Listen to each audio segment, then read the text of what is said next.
I suspect Mhm. that when I think doesn't the Apple Intelligence update ship this week or like next week or something like that? Ship soon. It's a week from today or tomorrow, yeah. Yeah, yeah. I suspect the resounding response will be, "That's it." Like what? Well, yes. I mean, the answer is yes. But I don't know. I mean, I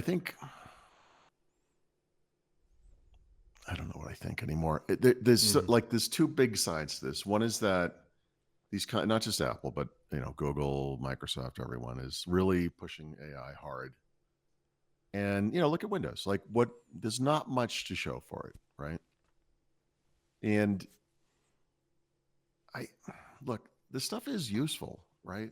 It's just that it's not monumental per se. I mean, Mm-hmm. some AI stuff is incredible, but as far as the stuff that's going to be built into operating systems and summarize documents and help you write text messages and stuff, I was like, yeah, it's helpful. I mean, it's good, but it's the type of stuff that would have just been promoted as a feature of iOS 18.1 or whatever, like whatever, So I don't know. It's easy to be cynical about it. And I think based on what you just said, I mean, that's what it's going to be like next week. A lot of cynicism, like this is it, huh? But we'll see. I don't know if you read or if you subscribe to that Mark Gurman Mm-mm. Power On I do podcast not. or newsletter. It's worth reading. It's usually very interesting. But he makes a really good case that Apple has been late to the game a lot.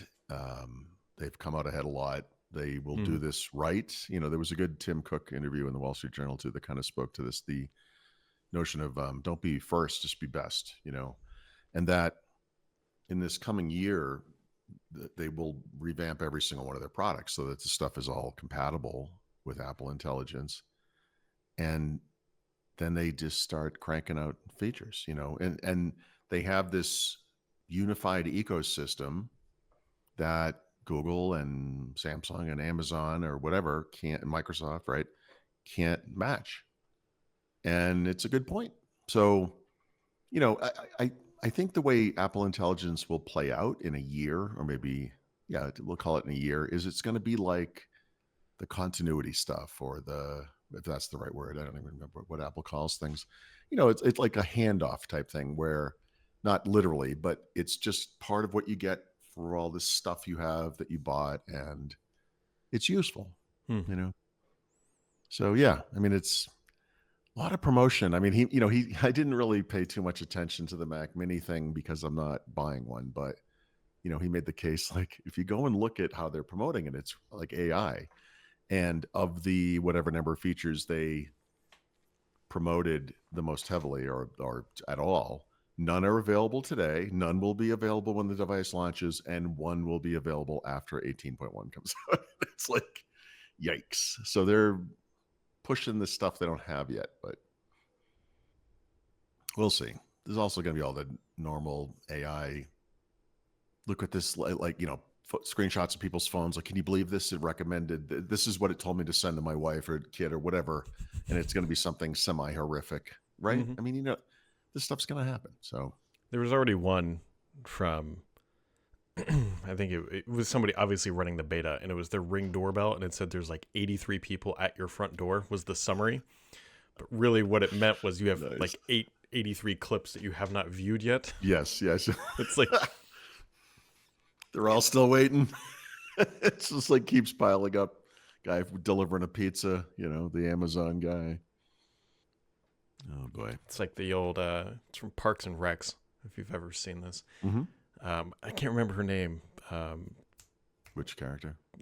It's the female character who is like the assistant to Ron. Yeah, this is the Audrey. Yeah, Audrey, whatever her name is, and she said she Email scheduled it. everything for March 31st, all meetings, because she thought March 31st was a fake date.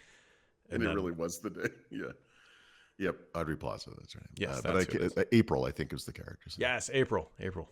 So, anyways, speaking of more AI, apparently there's the Microsoft and AI bedfellows are a little tense, but I think that's you got $1 trillion company, one probably potential $1 trillion company.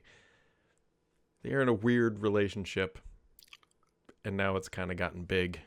It's always been weird, hasn't Yeah, it? that's I always mean, it's just been a matter of us learning how weird it is, really. I mean, it's always been weird, and I don't know. They couldn't have pushed harder to become part of OpenAI, and they couldn't now be working harder to make sure that they can survive without them. Mhm. They, it's the weirdest Apple-like thing Microsoft's ever done. Just trying to replace this thing as quickly as it can. Yeah. It's very interesting. And I don't know. I don't know. There's so much I don't know. Everything about AI is like, I don't know. I don't I mean, know. you could look at it from Microsoft's perspective. Like, this could have just been a $10 billion loan from their perspective, just to make sure they're not behind in AI. And that's it. Yeah. And eventually they'll get their money back whenever they sell, whatever that's Well, that's the thing. Isn't there the value of their ownership or their I don't know, what do they own? Stock? I don't even know what it is they own, to Yeah. be honest. Whatever it is, isn't it valued at something like 280 billion or something, like I some don't know. stupid number, like something like that? So I guess it's going to pay off. We'll see. I mean, and it'll go directly into NVIDIA's pockets. Like, they will sell all that. And that's the thing. So so Microsoft is probably not far away from just not really necessarily needing OpenAI, but OpenAI is still there and it's still very valuable, and other companies want to work with it. I mean, Google, probably isn't going to acquire OpenAI, or probably OpenAI isn't for sale or anything. But I mean, this company is a threat to these companies. I mean, to Microsoft, Google, Amazon, et cetera. Yep. So we shall see. Yeah, I don't know. I don't know who's acquiring who. They're getting too big. Is the problem? OpenAI is going to be too big. Is the problem? Yeah, and they've never had any interest in selling themselves. But then again, what is OpenAI at this point? I mean, it's the leadership structure of this company is, I mean, not completely different, but it kind of is. Like, a lot of the core players have left. Yeah. I mean, technically speaking, everyone who has ever been associated at the top level of OpenAI has left at one point. Sam Altman came back. I mean, but I mean, isn't the rest of that core team kind of already gone? I mean, they just hired a guy from Microsoft. What, how at Microsoft they call it, like, if you leave and come back, a boomerang, whatever. I wonder if they call it when, like, an OpenAI employee leaves and comes back, a hallucination or something. Weren't you gone? No, you were hallucinating. I've never left. Yeah. Anyways, it's Monday. Black Ops lunches this week. It all comes down to this. Whatever. You're so excited for the future. That's, I think, what drives us. That excitement. Gets me out of bed knowing they're not going to give us Game Pass numbers this quarter.